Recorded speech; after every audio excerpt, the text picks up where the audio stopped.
পুরো মাংস বুবু দেখ একটু ভিডিও করি।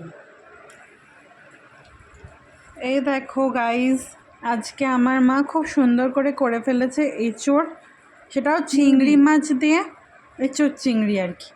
তো দেখো এত সুন্দর সেদ্ধ হয়েছে না, মানে কি বলবো। আর গন্ধ শুকে না পুরো মাংস মাংস গন্ধ আসছে, জানো তো। এবার মা বলছে মাংসর মতনই হয়েছে। আমি একটুখানি এবার টেস্ট করে দেখি কেমন লাগছে। যদিও আমার মা ভালো রান্না করে, তো আমি জানি আমার মা ভালোই করবে, তাও দেখে নিচ্ছি।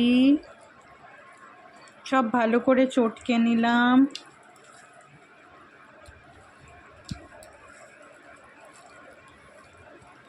এবার আমি একটু মুখে দিয়ে নেব।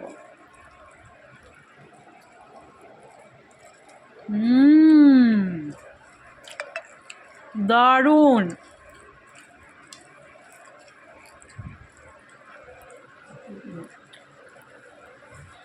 দারুণ হয়েছে মা। নিজের রান্না বলা উচিত না, কিন্তু অপূর্ব হয়েছে।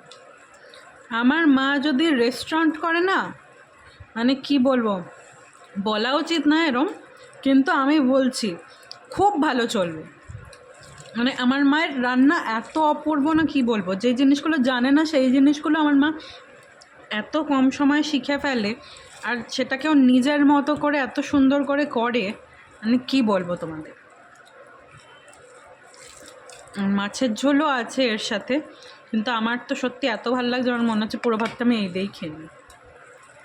দেখো আমি পুরো ভাতটা প্রায় এই দিয়েই মেখে নিয়েছি। কী করবো, আমার এটা খুব ভালো লাগছে। ঠিক আছে বন্ধুরা, চলো আমরা খাওয়া দাওয়া করে নিচ্ছি, তোমরাও করে নাও। টাটা।